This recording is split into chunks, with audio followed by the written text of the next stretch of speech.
Today we will discuss another aspect of performance metrics for parallel systems, which is speed up. After completing this topic, what we want to achieve and we can say that what are the objectives of this topic is that we will be able to introduce the basic purpose of a speed up or the definition of a speed up, and we will be able to actually define or explain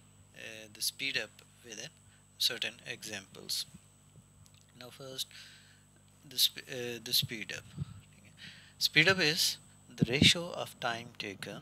to solve a problem on a single processor to the time required to solve the same problem on a parallel computer with p identical processing elements. ठीक है, इसका मतलब ये हुआ कि speed up हमारे पास क्या है कि वो एक रेशो है जो किसी भी प्रॉब्लम को एक सिंगल प्रोसेसर के ऊपर सॉल्व करने के लिए जो टाइम रिक्वायर्ड हुआ करता है उसके और उसी प्रॉब्लम को पैरेलल कंप्यूटर के अंदर जिसके अंदर पी आइडेंटिकल प्रोसेसिंग एलिमेंट्स हों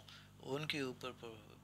परफॉर्म करने के लिए जो टाइम चाहिए होता है, तो इनके बिटवीन में जो रेशो होगी वो आपके पास क्या आ जाएगी, स्पीड अप हो जाएगी. ठीक है, अब हम इसको देखते हैं कि हमारे पास इसमें क्या आ जाएगा. एक्सपोज कर लें एक प्रॉब्लम है कि जब आप एन नंबर्स को ऐड करना चाहते हैं यूजिंग एन प्रोसेसिंग एलिमेंट्स को. ठीक है, अब अगर आपके पास जो n है वो पावर ऑफ 2 है, we can perform this operation in log n time steps by propagating a partial sums up by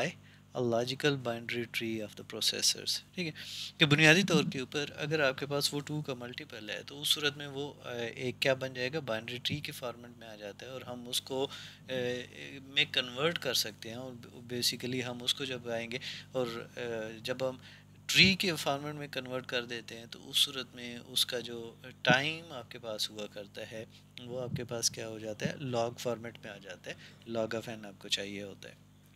ठीक है, ये एल्गोरिथ्म के अंदर हमने डिस्कस किया हुआ है कि आपके पास जब भी हम एक एल्गोरिदम्स को जो है वो ट्री फॉर्मेट में आ जाता है तो उसकी जो एसिम्प्टोटिक नोटेशंस के अंदर की जो टाइम आपके पास आ जाता है वो लॉग की फॉर्मेट में आपके पास आ जाता है. अब यहाँ पे सपोज कर लें ये सामने आपके पास एक एग्जांपल है, उसी 16 को हम सम अप कर रहे हैं. ठीक है, अब यहाँ पे अब हमने इनको सम अप करना है. ठीक है, तो आपके पास क्या है कि जो प्रोसेसिंग एलिमेंट्स हैं वो 0 to 15 लेबल्ड हैं. ठीक है, जो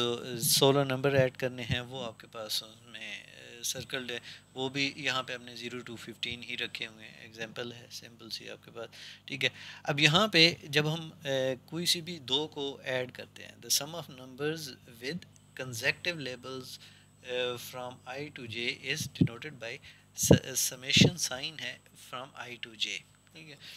और फिर हम देखते हैं कि जब जो भी इस फिगर के अंदर जो भी स्टेप्स हैं उनके अंदर हमने क्या किया है कि one addition and the communication of a single word है कि एक से दूसरे के दरमियान में कम्युनिकेशन स्टेप आपके पास आएगा. चलें अब हम इस डायग्राम को देखते हुए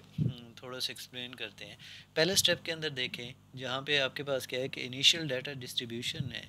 और जो फर्स्ट कम्युनिकेशन स्टेप्स हैं अगर आप देखें तो आपके पास 0 और 1 ये जो प्रोसेसिंग एलिमेंट्स हैं ये बुनियादी तौर के ऊपर सम अप हुए और एक ने जो फर्स्ट एलिमेंट था उसने 0 को जो अपनी वैल्यू थी वो उसको दे दी ताकि वो वहाँ पे क्या करे, ऐड कर ले. तो सेकंड स्टेप में हम देखेंगे तो वहाँ पे क्या लिखा हुआ है, समेशन ऑफ 0 to 1 के 0 प्रोसेसिंग एलिमेंट और 1 प्रोसेसिंग एलिमेंट्स के पास जो वैल्यूज़ पड़ी हैं वो ऑब्वियसली 0 और 1 पड़ी हैं, सम होके 1 आएगा. यहाँ पे समेशन दी नहीं हुई है, सिंपल सिंबॉलिकली है कि इन दोनों को सम अप के जो भी वैल्यू आएगी वो यहाँ पे स्टोर कर लेगा. फिर आपके पास पहले स्टेप के अंदर ही अगर आप देखें तो 2 और 3 नोड्स के दरमियान के अंदर भी एक एरो डॉटेड लाइन है कि थर्ड नोड जो है वो 2 को आपके पास कम्युनिकेट कर रही है और वो क्या वैल्यू कम्युनिकेट कर रही है, वैल्यू कम्युनिकेट कर रही है जिसको जो सेकंड नोड है वो क्या कर रही है, अपनी वैल्यू के अंदर ऐड कर रही है. तो सेकंड नोड के ऊपर क्या आ गया, समेशन ऑफ 2 एंड 3 आ गया, ठीक है, एंड सो ऑन 4 एंड 5 का आ गया, फिर आपके पास जो है वो से 6 एंड 7 का आ गया, 8 एंड 9 का आ गया, ठीक है। फर्स्ट स्टेप के अंदर अगर आप देखें 10 और 11 का आ गया, तो 11 10 को अपनी वैल्यू दे रहा है, 13 12 को दे रहा है, 15 14 के साथ कम्युनिकेट कर रहा है। नीचे अगर आप आएँ तो यहाँ पे आपके पास अब क्या होगा, सेकंड स्टेप के अंदर जो है अब वो 14 के पास जो है, अब 15 13 11 9 जो है ये बुनियादी तौर पे अब आइडल है, क्योंकि इन्होंने वैल्यू उनको दे दी है, वो वहाँ पे उन्होंने क्या कर दी, ऐड कर दी। अब अगर आप देखें तो 14 किसको दे रहा है, 12 को वैल्यू दे रहा है, यानी वो जो आपने पहले स्टेप में उन दोनों को ऐड किया था उसकी समेशन अब 14 के पास थी, उसने अब उसका पेयर बना है बाइनरी के अंदर 12 के साथ, तो अब उसको उसके साथ कम्युनिकेट कर रहा है, 10 8 के साथ कर रहा है, 6 4 के साथ कर रहा है, और 2 0 के साथ कर रहा है। तो जो प्रीवियस स्टेप की समेशन थी वो अब बुनियादी तौर के ऊपर फर्दर ऐड हो गई, ठीक है, कि 2 के पास जो वैल्यू थी वो 0 के पास चली गई और इसमें ऐड हो गई, ठीक है। अब 4 के पास वैल्यूज आएंगी, आपके पास 8 के पास आ जाएगी और 12 के पास आ जाएगी। तो अगले स्टेप में देखें जो सी स्टेप है कि उसमें कम्युनिकेशन के अंदर क्या हुआ कि 6 ने जब 4 को किया तो 6 और 4 की वैल्यू ऐड करके यहाँ पे बेसिकली समेशन क्या आ जाएगी, 4 to 7 तक की जो समेशन है वो इट मीन्स कि उन प्रोसेसिंग एलिमेंट 4 से लेके प्रोसेसिंग एलिमेंट 7 तक का जो डाटा था वो बेसिकली ऐड अप होके इस प्रोसेसिंग एलिमेंट 4 के पास आया हुआ है, ठीक है। सिमिलरली 0 to 3 तक के जितने भी थे उनकी समेशन टोटल वैल्यू अब इस 0 वाले के पास है, एंड सो ऑन 8 के पास, और आप देखें 12 के पास आएगा। अब इससे अगले स्टेप के अंदर अगर आप देखें तो उस सूरत में क्या होगा कि 12 8 को अपनी वैल्यू देगा, ठीक है, इसी तरीके से 4 0 को अपनी वैल्यू देगा। तो इट मीन्स कि अब जब 0 के पास 4 अपनी वैल्यू देगा तो 0 के पास जो समेशन वैल्यू आ जाएगी वो क्या आ जाएगी, 0 की कहाँ से थी, 0 to 3 थी, और 4 के पास कौन सी थी, 4 to 7 थी। तो इट मीन्स कि अब 0 के पास अगले स्टेप में क्या आ जाएगा, 0 to 7 तक की तमाम वैल्यू उसके साम आपके पास आ जाएगा। सिमिलरली जो 12 ने जब 8 को आपकी वैल्यू दी तो उस सूरत में इस फोर्थ कम्युनिकेशन स्टेप के अंदर क्या हुआ, 8 के पास 8 to 11 अपनी थी, 12 ने कम्युनिकेट की 12 to 15, तो अब 8 जो प्रोसेसिंग एलिमेंट है उसके पास क्या होगा, 8 to 15 आपके पास आ गई। अब उसके बाद आखिरी स्टेप आएगा कि वो 8 जो है ये कम्युनिकेट करेगा किसके साथ, 0 के साथ। तो 8 to 15 की जितनी समेशन वैल्यूज़ थी वो अब आपको एडिशन है वो अब 0 को दे रहा है। तो एट दी एंड वो तमाम की तमाम कम्युनिकेट हुई लास्ट वाली 8 की किसके पास, फर्स्ट प्रोसेसिंग एलिमेंट्स के पास, तो उसकी समेशन, और फर्स्ट के पास पहले 8 की ऑलरेडी 0 to 7 की मौजूद थी, तो ये सम हो के पूरा 0 to 15 आपके पास जो है 16 नोड्स की सम आपके पास आ गई। तो ये आपने उसी समेशन को बुनियादी तौर के ऊपर क्या किया, पैरेललिज्म जनरेट किया। वैसे आपके पास जो टाइम था वो सीरियल में अगर आप करते तो एन आना था, यहाँ पे आपके पास क्या हुआ, लॉग ऑफ एन आपके पास आ गया, ठीक है। अब जब आप इसमें आप देखेंगे कि if an addition takes constant time, ठीक है, से टी सी एक कांस्टेंट टाइम है, और जो communication of a single word takes time t s plus t डब्ल्यू dash, we have the parallel time जो है वो आपके पास क्या आ जाएगा, बिग लॉग ऑफ एन आपके पास, क्योंकि ट्री में आएगा, ठीक है। अब चूंकि हमें मालूम है कि जो आपके पास सीरियल है उसके अंदर जो है वो आपके पास क्या आएगा, थीटा ऑफ एन था आपके पास, ठीक है। तो जो स्पीड ऑफ एस है वो आपके पास क्या बन जाएगी, theta of n log of n आपके पास आ जाती है, चूँकि वो उन दोनों के दरमियान में क्या है, जो टाइम सीरियल का है उसकी रेशो है बिटवीन जो टाइम पैरेलल एल्गोरिथम का है। तो सीरियल का क्या था, थीटा ऑफ एन था, और जो आपकी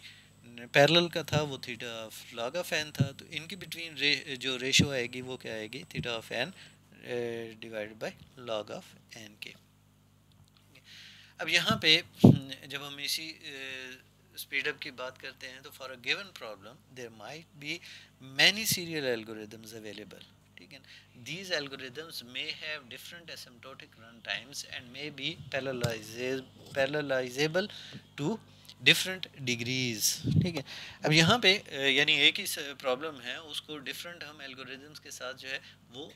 सॉल्व कर सकते हैं, आपने देखे होंगे, सॉर्टिंग के डिफरेंट एल्गोरिदम्स हैं, आपके पास जो है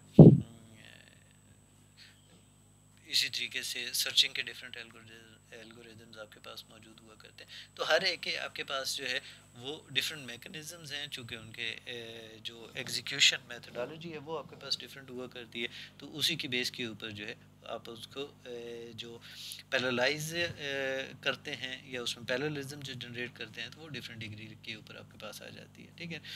अब यहाँ पे हम क्या करते हैं कि for the purpose of computing speed up we always consider the best sequential program as the base line, ठीक है। अब यहाँ पे जब हम स्पीड अप की बात करते हैं तो उस सूरत में याद रखिए कि उसी प्रॉब्लम को सॉल्व करने के लिए जो बेस्ट सीक्वेंशियल प्रोग्राम होगा उसको हम एज ए बेस लाइन लेंगे। ये नहीं है कि उस प्रॉब्लम को सॉल्व करने के लिए जो सीक्वेंशियल हम एल्गोरिदम या प्रोग्राम चुन रहे हैं वो हो जो वहाँ पे इतना अच्छा परफॉर्मेंस ना दे रहा हो, तो ये नहीं होगा। आगे चल के हम इसको देखते हैं।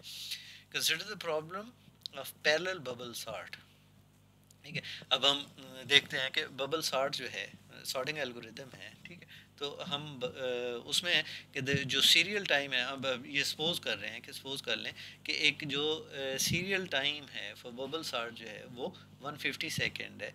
तो जो parallel time for the odd even sort, ठीक है, efficient parallelization of bubble sort is 40 seconds, ये हमारे पास हुआ, ठीक है। इसका मतलब ये हुआ कि जो स्पीड अप आपके पास आई इस बबल सार्ट और जो पैरेलल आपके पास एल्गोरिदम था उसकी बेस के ऊपर आपके पास क्या आ जाएगी कि the speed up would appear to be 150/40, यानी इसके दरमियान की जो रेशो है वो आपके पास है विच इज़ 3.75, ठीक है। अब यहाँ पे क्या थोड़ा सा एक सोचना चाहिए कि क्या ये आपके पास फेयर असेसमेंट है सिस्टम की,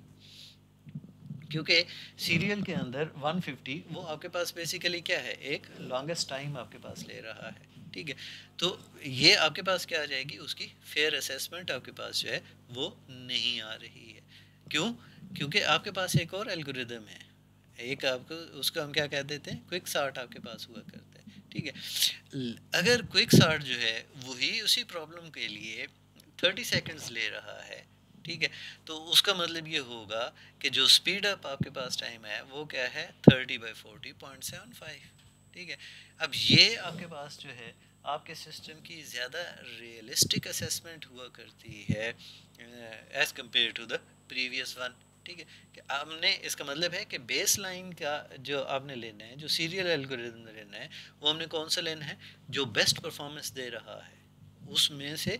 बेस्ट सेलेक्ट करना है तमाम अवेलेबल एल्गोरिदम्स में से, और फिर उसकी आपकी जो पैरेलल एल्गोरिदम की जो एग्जीक्यूशन टाइम है उसके साथ आपने क्या करनी है, उसकी रेशो लेनी है। फिर आप देखते हैं कि हाँ भाई आपके पास स्पीड अप जो है वो कितना आपके पास आ रहा है, ठीक है। अब जब स्पीड अप बाउंड्स की बेस के ऊपर देखते हैं तो speed up can be as low as 0, the parallel program never terminates, और speed up can never exceed the number of processing elements P, ठीक है, कि जो उसके पास number of processing elements P हैं उससे ज़्यादा वो एक्सीड नहीं कर सकेगा। The speed up greater than P is possible only, अब यहाँ पे कुछ कंडीशंस हैं कि पी से बढ़ जाएगा,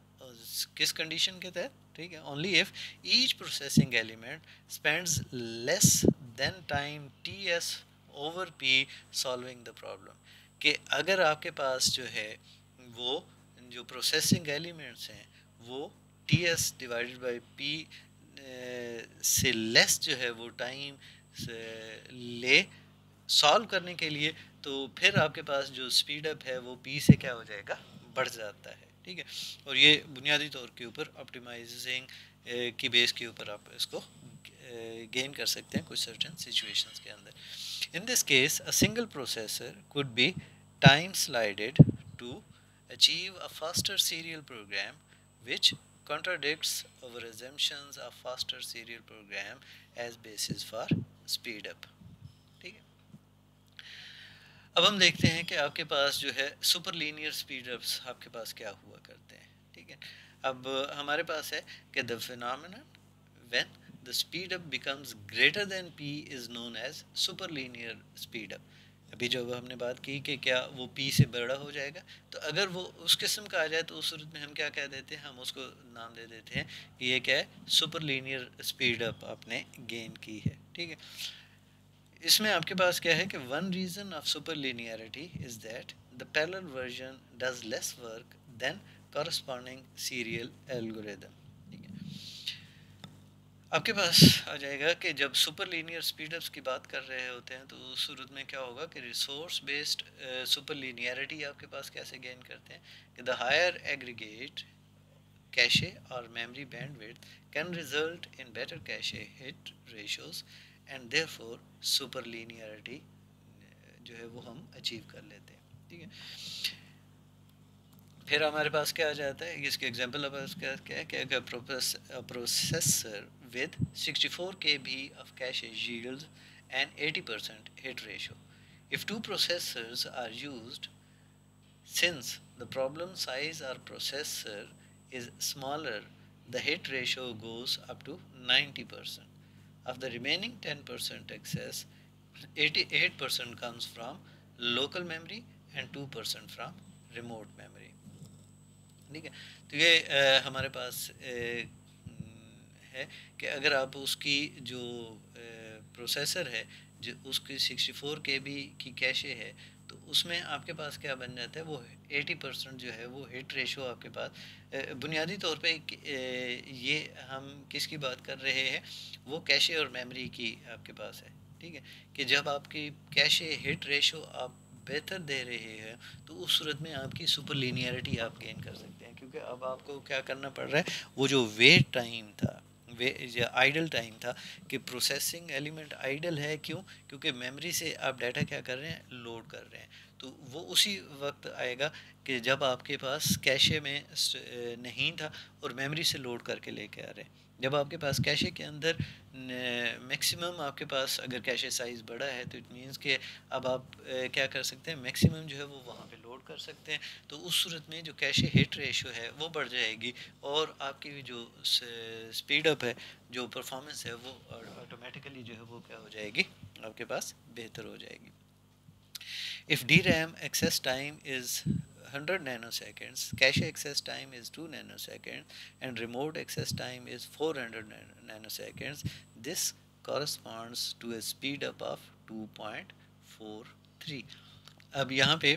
क्योंकि अगर आपने हमने देखा है कि जो 80% है वो आपके पास क्या हुआ, हिट रेशो थी, और अगर आपके पास दो प्रोसेसर आपने यूज़ किए हैं, ठीक है, तो हिट रेशो जो है वो आपके पास जो है कितनी आएगी, अप टू 90% तक आप अचीव कर सकते हैं। ठीक है, अब जो रिमेनिंग आपके पास थी वो जो 10% रह गया, उसमें एक 8% जो है वो आपके पास क्या था, लोकल मेमोरी थी, और 2% फ्रॉम रिमोट मेमोरी। अब आगे अगर आप उनकी वैल्यूज़ को देखें तो उस सूरत में जो अगर हम डी रैम एक्सेस की डायनेमिक रैम की बेसिकली एक्सेस टाइम जो है वो अगर 100 नैनो सेकेंड्स है और कैशे एक्सेस टाइम जो है वो 2 नैनो सेकेंड्स है। ठीक है, और जो रिमोट मेमोरी एक्सेस है वो 400 नैनो सेकेंड्स है। अब वो 2% उसका बनता था, 8% जो है वो डी रैम का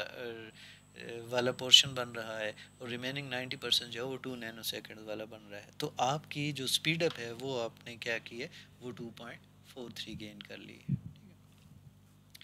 अब जब हम एफिशिएंसी की बात करते हैं, इसी स्पीड अप के से आपके पास आ जाता है कि परफॉर्मेंस मैट्रिक्स के अंदर एफिशिएंसी की बात करते हैं, तो एफिशिएंसी क्या है, efficiency is a measure of the fraction of time for which a processing element is usefully employed. अब मैथमेटिकली जो है वो हम इसको कैसे कैलकुलेट करते हैं कि E is equal to S by T. ठीक है, कि आपके पास क्या है कि fraction of time for which a processing element is usefully employed, क्या हमने उसको यूजफुली जो है वो क्या किया, यूटिलाइज किया। अब following the bound on speed up efficiency can be as low as 0 and as high as 1। Basically उनकी रेशो के ऊपर 0 और 1 के बिटवीन आप इनको क्या करते हैं, कैलकुलेट करते हैं। ठीक है, अब सुपरलिनियर स्पीड अप्स के हवाले से बात करते हैं कि the speed up of adding numbers on processor वो आपके पास है n log of n है, ठीक है। अब जो एफिशिएंसी है वो हमारे पास क्या आ जाएगी, उसी स्पीड अप के हवाले से वहाँ पे n log of n था तो हमारे पास क्या था s/t, ठीक है। तो E आपके पास क्या आ जाएगा, S आपके पास क्या है, जो आपकी big theta of n divided by log of n था आपके पास, और T आपके पास वो आपके पास n हुआ। तो इट मीन्स कि एफिशिएंसी आपके पास क्या आ जाएगी, 1 theta of 1 divided by log of n आपके पास आ जाएगी, ठीक है। अब यहाँ पे जब आप कास्ट की बात करते हैं एक पैरेलल सिस्टम की, क्योंकि ये भी आपके पास क्या है, एक मैट्रिक्स में से है, हमने डिस्कस किया था कि स्पीड अप है आपके पास, एफिशिएंसी है, और कास्ट आपके पास है। अब कास्ट आपके पास क्या हुआ करता है, cost is the product of parallel run time and the number of processing elements used, ठीक है। कि एक पैरेलल रन टाइम और जो प्रोसेसिंग एलिमेंट्स हैं उनको जब हम मल्टीप्लाई करते हैं तो वो बेसिकली उसकी आपको क्या प्रोवाइड कर रहा होता है, कास्ट प्रोवाइड कर देता है। तो P into T of P वो आपके लिए उसकी पर क्या बन जाएगी, कास्ट बन जाती है। अब कास्ट क्या है, कास्ट रिफ्लेक्ट कर रही है the sum of time that each processing element spends solving the problem, कि हर जो प्रोसेसिंग एलिमेंट है वो बुनियादी तौर के ऊपर प्रॉब्लम को सॉल्व करते हुए जो टाइम जो है स्पेंड कर रहा है, तो उसका सम आपके पास जो है वो आपके पास आ जाता है। A parallel system is said to be cost optimal if the cost of solving a problem on a parallel computer is asymptotically identical to serial cost। कि हम क्या देखते हैं कि आपके पास पैरेलल सिस्टम जो है वो कॉस्ट ऑप्टिमल है अगर एक प्रॉब्लम को सॉल्व करने की जो कॉस्ट है किसी भी पैरेलल सिस्टम के अंदर वो एसिम्प्टोटिकली आइडेंटिकल हो सीरियल कॉस्ट के, ठीक है। अब आपके पास ई हमने कैलकुलेट किया था तो वो t s divided by p t p है, ठीक है। For cost optimal system E is equal to big O of one आपके पास आ जाएगा, ठीक है। अब कास्ट जो है वो बाज़ का हम रेफ़र कर देते हैं as work or processor time product, ठीक है ना। Cost is sometime referred to as work or processor time product. तो कास्ट को हम इस वे के साथ भी डिफाइन कर सकते हैं। अब यहाँ पे हम देखते हैं कि consider the problem of adding numbers on processor, ठीक है। We have t p is equal to log of n for p is equal to n, के जब आपके पास नंबर ऑफ प्रोसेसर एन हो तो आपके पास उसके लिए जो टाइम आ गया वो क्या आ जाएगा, लॉग ऑफ एन आपके पास आ जाएगा। The cost of this system is given by P t P और एन लॉग ऑफ एन, कि पी चूँकि एन था तो एन लॉग ऑफ एन जो है वो आपके पास जो है उसके कास्ट आपके पास बन जाएगी। अब जो serial run time of this operation वो जो है आपके पास क्या था, थीटा ऑफ एन था। The algorithm is not cost optimal, ठीक है। ये चीज़ याद रखिए कि अभी हमने क्या बात की थी कि जो उसकी कास्ट है वो सीरियल के साथ आइडेंटिकल हो तो फिर उस सूरत में हम कह देते हैं कि वो आपके पास जो है कॉस्ट ऑप्टिमल सोल्यूशन आपके पास आ गया। लेकिन ये वाला जो है ये कॉस्ट ऑप्टिमल नहीं है क्योंकि एन लॉग ऑफ एन है, जबकि वहाँ पे आपके पास जो है वो थीटा ऑफ एन आपके पास आ रहा है। अब जो आपके पास नॉन कास्ट ऑप्टिमैलिटी का इम्पेक्ट हुआ करता है वो क्या हुआ करता है, तो आपके पास कंसिडर करें एक सॉर्टिंग एल्गोरिदम है जो एन प्रोसेसिंग एलिमेंट्स को यूज़ कर रहा है to sort the list in time log of n square, ठीक है। अगर आपके पास कोई एक एल्गोरिदम है जो एन प्रोसेसिंग एलिमेंट्स के साथ एक सॉर्ट कर रहा है, ठीक है, और वो टाइम कितना लेगा, लॉग ऑफ एन स्क्वायर आपके पास ले रहा है, होल स्क्वायर है। सिंस द सीरियल नंबर यानी it means square of log N था, since the serial run time of a comparison based sort is n log of n, the speed up and the efficiency of these algorithms are given by n divided by log of n and 1 log of n respectively। कि आपके पास जो उसकी speed up है वो क्या है, n log of n divided by log of n है, और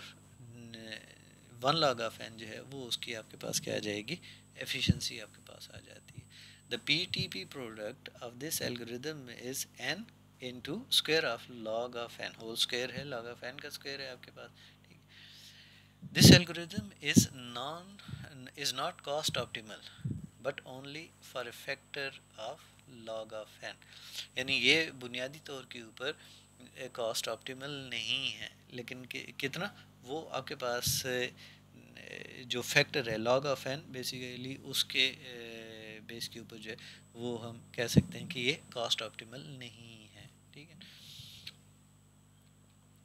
अब हम देखते हैं कि if p is less than n, assigning n tasks to p processors gives tp is equal to n or square of log of n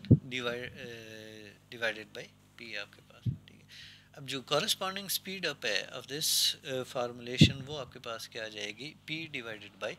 log of n आपके पास आ जाएगी, ठीक है। अब ये स्पीड जो है, this speed up goes down as the problem size is n, ठीक है, increased for a given speed up, ठीक है। तो ये हमारे पास जो है उसके अंदर जो है वो जनरेट होगा।